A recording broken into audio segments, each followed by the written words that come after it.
সূরা ফাতিহা সম্পর্কে নিচের কোন কথাটি শুদ্ধ নয়? ক, কবর জিয়ারতের সময় সূরা ফাতিহা পাঠ করতে হয়।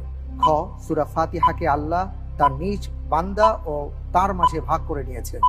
গ, সূরা ফাতিহা দিয়ে ঝাড়ফুঁক করা যায়। ঘ, সূরা ফাতিহা ছাড়া সালাত শুদ্ধ হয় না। জি আলহামদুলিল্লাহ, আমি উত্তর নিচ্ছি গ, সূরা ফাতিহা দ্বারা ঝাড়ফুঁক করা যায়। গ লক করে দেব। লক করে দেয়া হোক গ, সূরা ফাতিহা দ্বারা ঝাড়ফুঁক করা যায়।